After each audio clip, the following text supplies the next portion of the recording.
नमस्कार, आप सभी का स्वागत है यूट्यूब चैनल कुमार फाइनेंस पर। इस वीडियो में हम बात करेंगे corrosion resistant glass line equipments manufacturing company GMM Pfaudler limited के बारे में, जिसके शेयर प्राइस में मात्र पिछले एक ही महीनों में करीब 20-21% का डिक्लाइन आ चुका है। इस गिरावट के पीछे जो मेजर रीजन निकल कर आया, इसके जो प्रोमोटर हैं उन्होंने एक बड़ी क्वांटिटी में अपना स्टेक सेल किया है, और दूसरा पिछले एक डेढ़ सप्ताह में जिस तरह से स्मॉल कैप से बिलोंग करने वाले स्टॉक्स की जबरदस्त पिटाई हुई, इस शेयर में भी एक भारी गिरावट आया, जिसकी वजह से जो इसका हाई पिछले एक महीना में करीब 2000 के आसपास था, वहां से टूटकर ये 1485 रुपया का लो बनाया, और करेंट मार्केट प्राइस 1534 रुपया जो चल रहा है, ऑलमोस्ट ये अपने बॉटम के आसपास है। इस कंपनी के प्रमोटर ने जो अपना स्टेक सेल किया है, क्या उसकी वजह से जिसके पास पहले से ये स्टॉक है उनको भी ये सेल करके बाहर निकल जाना चाहिए? प्रेजेंट टाइम में चाहे कोई पोजिशनल ट्रेडर हो या शॉर्ट टर्म से लेके लॉन्ग टर्म इन्वेस्टर हो, इस शेयर को अपने पोर्टफोलियो में ऐड करना चाहिए या अवॉइड करना चाहिए?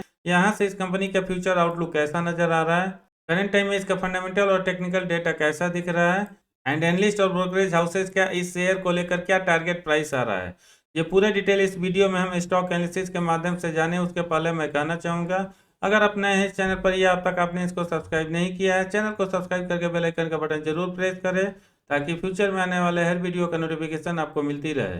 दोस्तों, जीएम फॉडलर लिमिटेड के फंडामेंटल को समझने के लिए सबसे पहले अगर हम इसके बिजनेस पर नज़र डालें, प्रेजेंट टाइम में ये ग्लास लाइन इक्विपमेंट्स मैन्युफैक्चरिंग में ऑलमोस्ट 50% का स्टेक ऑन करती है अक्रॉस द इंडिया। बावजूद इसके इसको बहुत ज़्यादा हाई कंपटीशन फेस करना पड़ रहा है स्मॉल वेसल सेगमेंट में। फाइनेंशियल ईयर 2022 के बेसिस पर अगर हम रेवेन्यू ब्रेकअप निकालें तो इसको 58% का रेवेन्यू टेक्नोलॉजी से आता है, 27% सिस्टम से और 15% सर्विसेज से। मार्केट एरिया वाइज अगर इसके रेवेन्यू ब्रेकअप को समझने की कोशिश किया जाए, 72% का रेवेन्यू इसको एक्सपोर्ट से और 28% का रेवेन्यू इसको डोमेस्टिक मार्केट से आता है। दोस्तों, वैसे तो दिसंबर के महीने में ही एक न्यूज निकल कर आया, इस कंपनी के प्रोमोटर्स ब्लॉक डील के थ्रू एक बड़ा स्टेक सेल किया है। लेकिन अगर पिछले एक डेढ़ साल का ट्रैक रिकॉर्ड देखा जाए तो इंडिया के बाहर भी कुछ ऐसी छोटी छोटी कंपनीज है जिनको इन्होंने एक्वायर किया है इंटरनेशनल लेवल पर अपने बिजनेस को एक्सपेंड करने के लिए। तो क्या वास्तव में उन्होंने जो अपना स्टेक सेल किया है उसका निगेटिव इम्पैक्ट आने वाले टाइम में भी इस पर कंटिन्यू करेगा?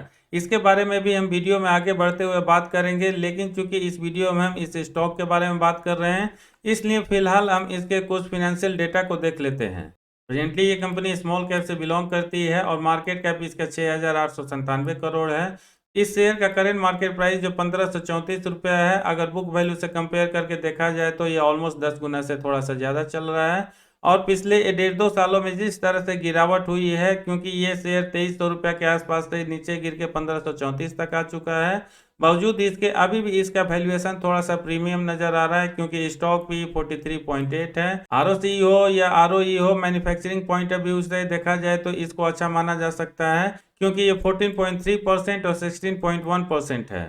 दोस्तों, इस कंपनी ने सितंबर 2022 का जो अपना रिजल्ट प्रेजेंट किया था, उसका कंपैरिजन एक साल पहले सेम क्वार्टर से करके देखा जाए तो एक बड़ा जंप आता हुआ दिखेगा, क्योंकि सितंबर 2021 में इसका सेल्स 647 करोड़ का था, जो सितंबर 2022 क्वार्टर में 780 करोड़ तक पहुंच जाता है। ऑपरेटिंग प्रॉफिट इस पीरियड में 94 करोड़ से बढ़ के 119 करोड़, और ओपीएम परसेंटेज भी आपको इंप्रूव होता हुआ दिखेगा, और ये 14% से बढ़ के 15% हो गया है। नेट प्रॉफिट हो या अर्निंग पर शेयर हो, इस पर भी नज़र डाला जाए तो पिछले एक साल में बहुत बड़ा जंप और ऑलमोस्ट 2 गुना या इससे ज़्यादा नजर आएगा, क्योंकि नेट प्रॉफिट एक साल पहले सेम क्वार्टर में इसका 39 करोड़ और सितंबर 2022 क्वार्टर में 97 करोड़ तक पहुंचा है, जबकि अर्निंग पर शेयर इसका 7 रुपये 88 पैसा से बढ़ के 14 रुपये 45 पैसा तक आ चुका है। Annual profit and loss statement पर भी नजर डाला जाए तो लगातार इस कंपनी में एक हाई ग्रोथ आता हुआ दिखेगा, क्योंकि पिछले 10 साल में इसका कंपाउंडेड सेल्स ग्रोथ 26%, 5 साल में 48%, 3 साल में 72% और पिछले एक साल में 54% रहता है।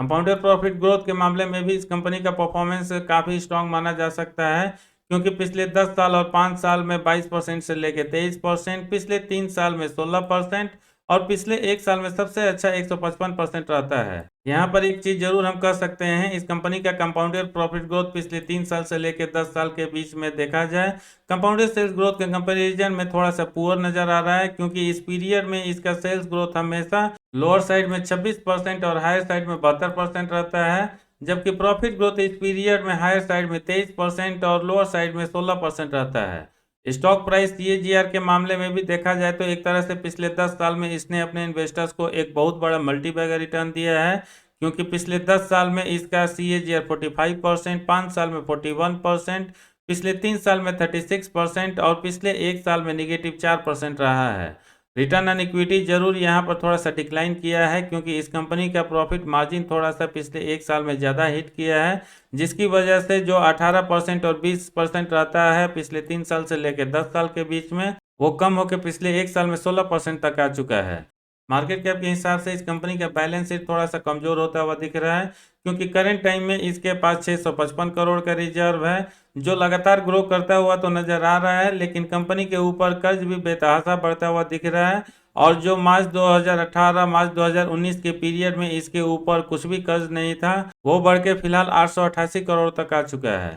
शेयर होल्डिंग पैटर्न में भी थोड़ी सी निगेटिविटी बनती हुई दिख रही है, क्योंकि प्रोमोटर्स की होल्डिंग मार्च 2020 जून 2020 के पीरियड में जो 75% थी, सितंबर 2020 में कम होकर करीब 55% तक हो गया है। हालांकि सितंबर 2022 में प्रोमोटर्स ने अपना स्टेक ऑलमोस्ट 1% इंक्रीज करके 56% तक पहुंचाया है, लेकिन दिसंबर 2022 का जब रिजल्ट प्रेजेंट होगा, निश्चित ही यहाँ पर एक भारी डिक्लाइन आता हुआ दिखेगा, क्योंकि जैसा कि मैंने बताया, दिसंबर ही वो महीना है जब इस कंपनी के प्रोमोटर्स ने एक बड़ी क्वांटिटी में अपना स्टेक सेल किया है ब्लॉक डील के थ्रू। एफआईज की होल्डिंग ऑलमोस्ट पिछले कुछ क्वार्टर से फ्लैट देखने को मिलेगा, क्योंकि लोअर साइड में ये 11.71% और हायर साइड में 12.15% रहता है। डीआईज का भी इंटरेस्ट इस पीरियड में ना तो घटता हुआ और ना ही कोई खास बढ़ता हुआ दिख रहा है, क्योंकि पिछले 1 साल में उनकी होल्डिंग 5.82% में मामूली गिरावट के साथ 5.61% हुआ है, जबकि पब्लिक जिसमें एचएनआई जो रिटेल निवेशक आते हैं, उनकी होल्डिंग 27% से कम होकर 26.5% तक पहुंचा है।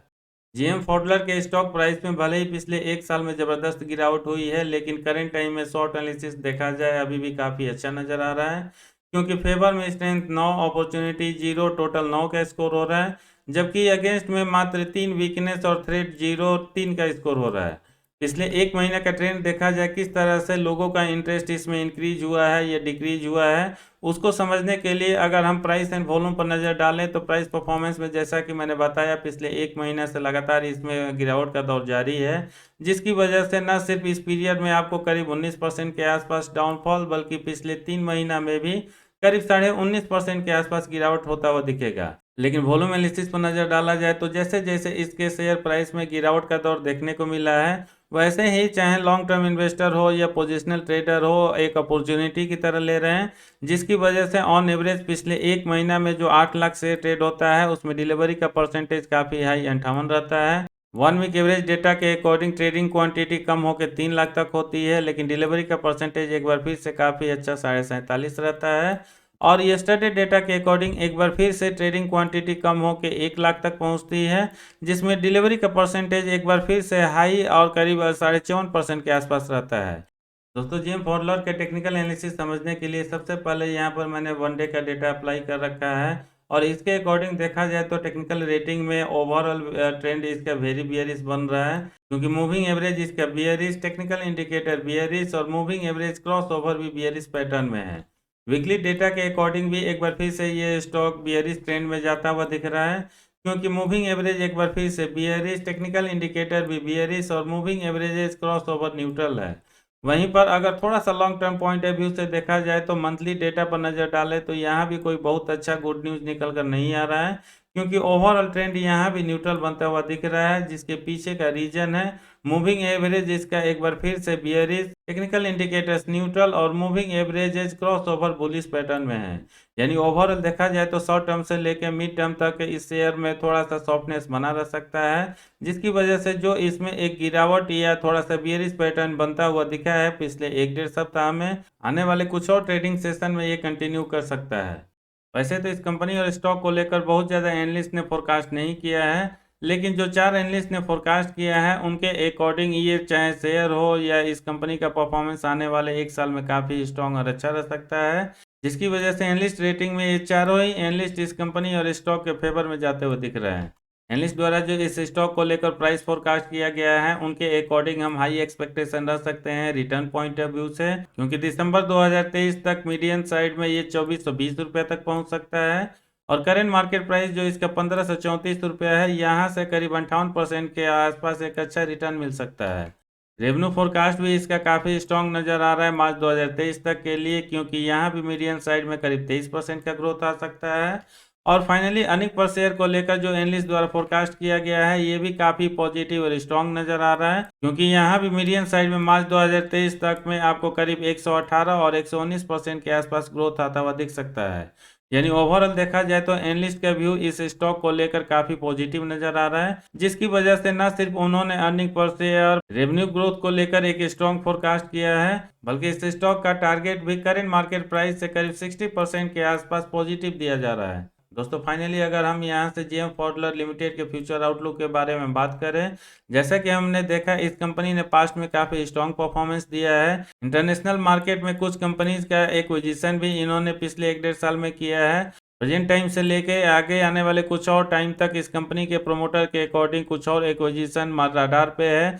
जो नियर फ्यूचर में अचीव होता हुआ दिख सकता है। एनालिस्ट के अकॉर्डिंग भी इस कंपनी का रेवेन्यू और अर्निंग पर शेयर ग्रोथ काफ़ी हाई बताया जा रहा है। और चूंकि ये कंपनी मैन्युफैक्चरिंग इंडस्ट्री से बिलोंग करती है और करंट टाइम में देखा जाए तो सेंट्रल गवर्नमेंट की तरफ से पीएलआई स्कीम के थ्रू बहुत बड़े बड़े बेनिफिट भी इस इंडस्ट्री को दिया जा रहा है। इसलिए मुझे ऐसा लगता है चाहे जेएम फॉडलर लिमिटेड हो या कोई भी XYZ मैन्युफैक्चरिंग कंपनी जो इंडिया में अपना प्रोडक्ट मैन्युफैक्चरिंग करके अक्रॉस द वर्ल्ड सेल करना चाहती है, न सिर्फ इन कंपनीज को सेंट्रल गवर्नमेंट की तरफ से एक स्ट्रॉन्ग बैकअप मिलता रहेगा, बल्कि फाइनेंशियल असिस्टेंस भी आने वाले कुछ और सालों तक कंटिन्यू कर सकता है। इसलिए यहाँ से देखा जाए तो आने वाले 3 से लेकर 4 सालों तक न सिर्फ इस कंपनी का फ्यूचर आउटलुक काफी अच्छा नजर आ रहा है, बल्कि जैसे जैसे इसका revenue earning per share grow करेगा, उसका एक बहुत बड़ा पॉजिटिव इम्पैक्ट इसके शेयर प्राइस पर भी देखने को मिलेगा।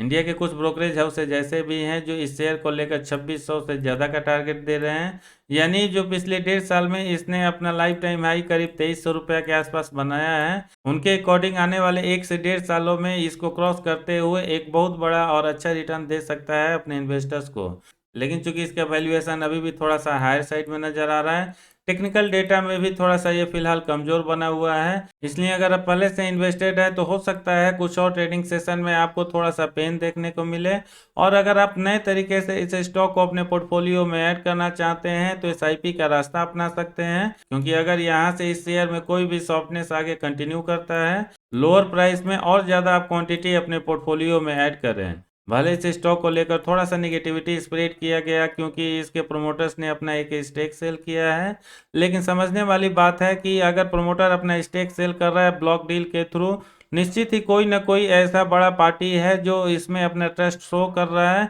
जिसकी वजह से चाहे कोई इंडिविजुअल हो या इंस्टीट्यूशनल इन्वेस्टर हो, इस स्टॉक और कंपनी में एक बड़ा कैपिटल निवेश कर रहा है। अगर मैं अपने एनालिसिस पर इस शेयर को लेकर टारगेट प्राइस के बारे में बात करूं, भले ही एनालिस्ट द्वारा 58% 60% का टारगेट प्राइस दिया जा रहा आने वाले 1 साल में, मैं उतना ज़्यादा हाई एक्सपेक्टेशन तो नहीं रखता, लेकिन अगर कोई करंट मार्केट प्राइस पर इस शेयर को बाई करके अपने पोर्टफोलियो में ऐड करता है, रेगुलर बेसिस पर इसको मॉनिटर करता है, आने वाले 3 से 4 साल में 25 से लेकर 30% का एनुअल CAGR एक्सपेक्ट कर सकता है।